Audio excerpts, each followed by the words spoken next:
Bom, então vamos continuar. Como eu mencionei para vocês, um dos o principal talvez componente orgânico importante nesse processo de emulsificação das gorduras na bile são os tais sais biliares, tá? Os sais biliares, eles têm rota de síntese hepática, então é lá nos hepatócitos que vai iniciar a formação deles, e na verdade a variedade de tipos de sais biliares que nós vamos encontrar na bile, elas vão ser uma mistura de alterações que começam no fígado e que depois que a bile é liberada, bactérias intestinais adicionam novas modificações e vão gerando outros subtipos, digamos assim, de sais biliares, tá? Então vamos falar um pouquinho disso.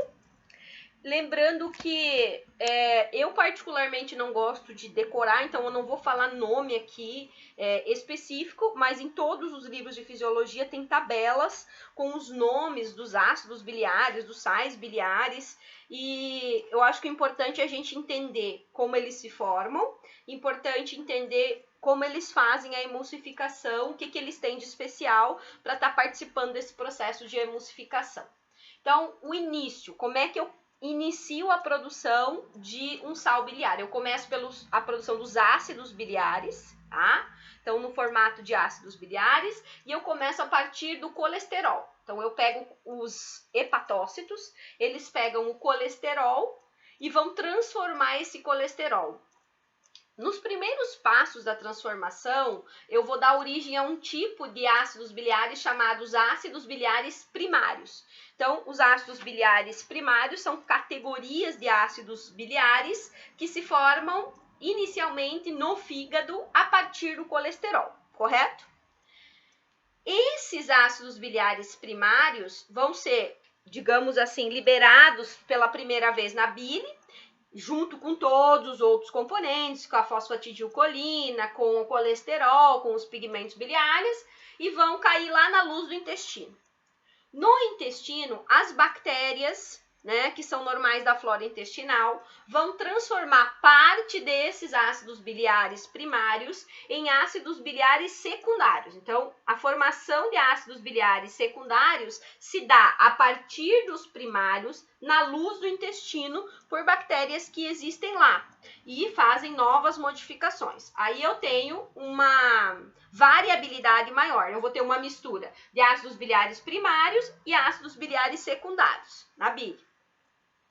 A bile, ela normalmente faz o seu processo, tá? E ela, depois de ter participado do processo digestório, ela é reabsorvida. Então, uma grande parte, até 95%,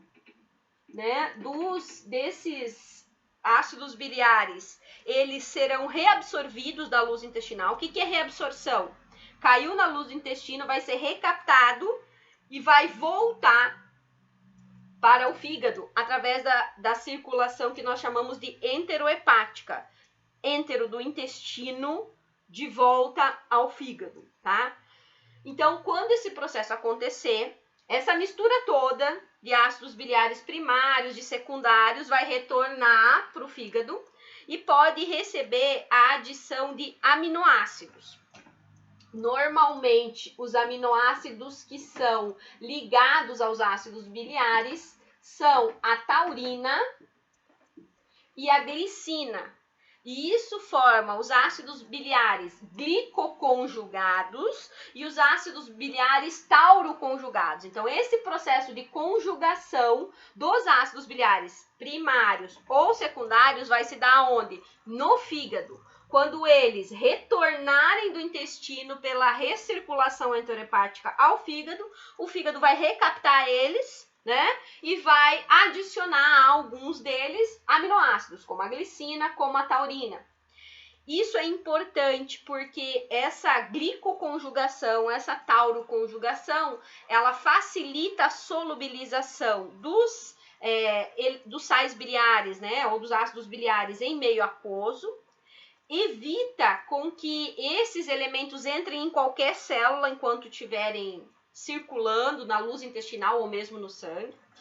E esse processo também atrai alguns sais, como o sódio ou o potássio. E isso gera, então, a denominação sais biliares, tá? Então, os sais biliares é toda essa mistura de um processo que começou a sua síntese no fígado a partir do colesterol, formando os tais ácidos biliares primários. Isso foi liberado a primeira vez na luz intestinal. No intestino, bactérias da flora intestinal modificaram uma parte desses ácidos biliares primários, gerando novos ácidos biliares, que nós chamamos de ácidos biliares secundários.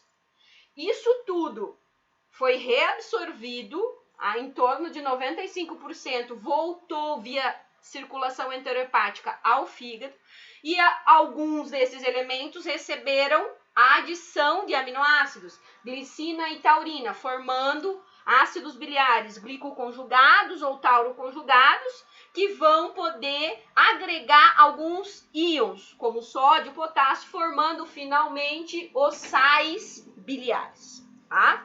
Então, dessa forma bem resumida, não trabalhando com nenhuma enzima, nem dando nomes específicos, nós tentamos entender de onde vêm os sais biliares, que são diferentes subtipos, tá?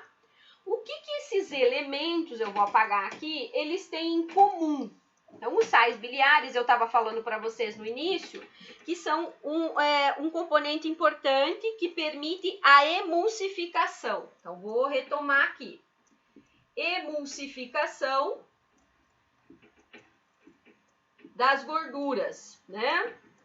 Então, é graças aos sais biliares que a bile faz a emulsificação das gorduras, e que eu disse para vocês que esse era um processo importante por 3 razões. Porque solubilizava, dissolvia, digamos assim, melhor a gordura em meio aquoso, porque formava micelas, e essas micelas então criam um ambiente ideal para a ação da lipase, enzima do suco pancreático, e ainda a formação de micelas favorece o contato da gordura com a borda em escova do intestino delgado e, portanto, facilita a transferência, a absorção de gorduras para dentro das células intestinais e depois, né, para o meio interno do corpo, tá? Bom, por que é que os sais biliares são importantes substâncias na bile para a emulsificação? Porque, na verdade, os sais biliares, eles têm uma característica, eles são moléculas anfipáticas. Então, sais biliares são moléculas anfipáticas.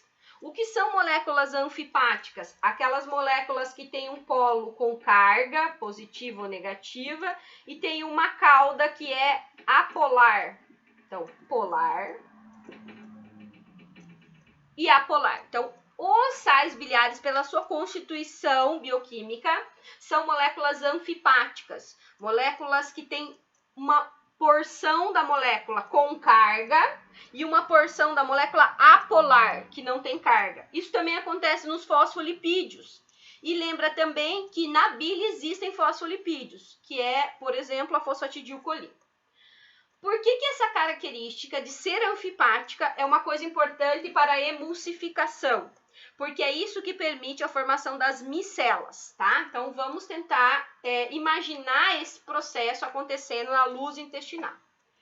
Quando a gordura vem, os lipídios, eles tendem a se agregar, né? Porque os lipídios que estão vindo da dieta tendem a proteger suas grandes porções apolares, se unindo, né? Se escondendo do ambiente ao seu redor, que é um ambiente aquoso.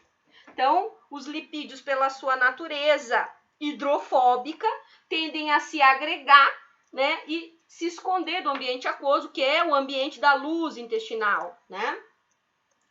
Quando eles fazem isso, eles criam essa grande área, e aí eles dificultam a ação enzimática da lipase no suco pancreático.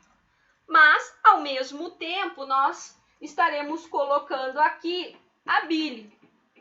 A bile, principalmente através dos sais biliares, vai fazer o quê? Vai criar a compartimentalização dessa grande área de gordura, vai solubilizar isso. Como? Fazendo a formação das micelas. Então, imaginem que eu vou ter aqui, ó, os sais biliares, vou desenhar aqui um esquema representativo, com as suas características polares para fora, em contato com a água, né?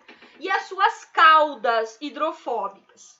Os lipídios, então, ficarão protegidos dentro desse ambiente aqui. Aqui se formou uma micela. Então, imagine que eu pego cada pedacinho aqui e vou formando micelas, tá? É como se você pegasse um ambiente, imagine uma garrafa de plástico com um tanto de água e você derramasse uma camada de óleo. Se você deixar aquilo parado, você vai ver que o óleo, né, se agrupa na superfície e a água fica separada. Quando eu coloco um pouquinho de detergente, é por isso que muitos autores escrevem a ação detergente da bile, você vai ver que isso se separa num monte de vesículazinhos. Lá na luz do teu intestino, isso também vai estar acontecendo, porque eu vou ter uma agitação do ambiente aquoso pelas contrações peristálticas e de mistura, e vou ao mesmo tempo jogar a bile que vai fazer a formação das micelas. Então, emulsificar em termos bioquímicos mais simples, obviamente, é a ação dos sais biliares de separar aquela grande área de gordura em pequenas micelas, tá?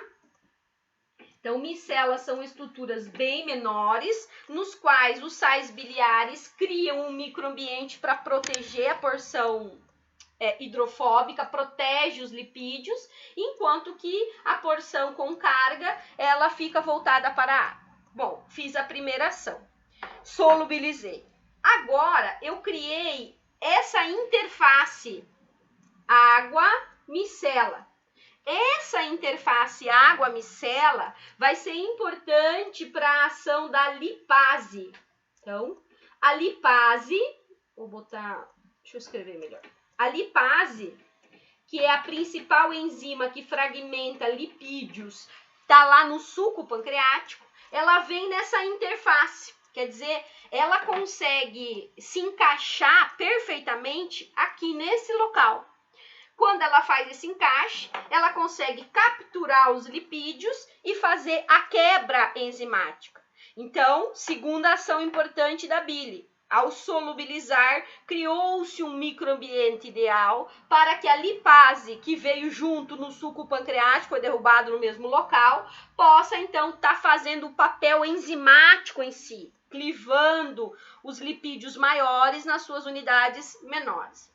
Nessas micelas, tá? Eu não representei, mas nessas micelas estarão envolvidas o próprio colesterol, a fosfatidilcolina e outros tipos de fosfolipídios que existem ali, tudo estarão distribuídos nas micelas. Quando a lipase fizer a quebra, esses produtos da quebra da ação da lipase, eles tendem a ficar no centro da micela.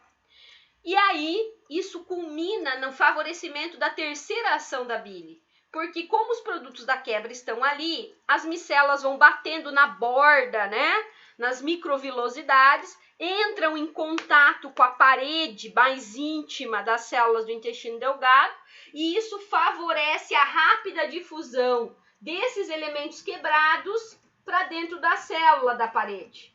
Então, a gente diz que a bile também facilita o contato da quebra dos produtos originados da quebra enzimática, para que eles mais rapidamente possam ser absorvidos, ou seja, passar da luz intestinal para dentro das células e depois para serem encaminhados para o nosso meio interno, certo?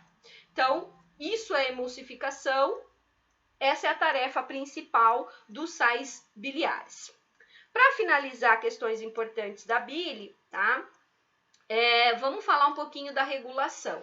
Então, dois hormônios que nós já conhecemos, a CCK, tá? E a secretina. Então, lembrem que esses hormônios são liberados pelas células do intestino delgado. Essa é uma ação endócrina, porque células da parede do intestino liberam esses hormônios para o sangue e via sangue isso chega até o fígado, tá? Então, CCK e secretina estimulam a produção da bile, tá? A secretina tem um efeito principalmente na produção da parte aquosa, líquida, rica em bicarbonato, e a CCK tem um importante papel na contração da vesícula durante as refeições. A bile também apresenta liberação em fases, então, fase cefálica, fase gástrica e fase intestinal. Então, fase cefálica é antes do alimento chegar na estrutura. Então, quando eu vejo o alimento, quando eu mastigo o alimento, eu estou iniciando a fase cefálica. Provavelmente, o pouco de bile que é liberada nessa fase é resultado da ativação do nervo vago. Então, na fase cefálica, acetilcolina, tá? Porque ela também tem um papel de estimular a produção da parte líquida e da contração da vesícula via nervo vago.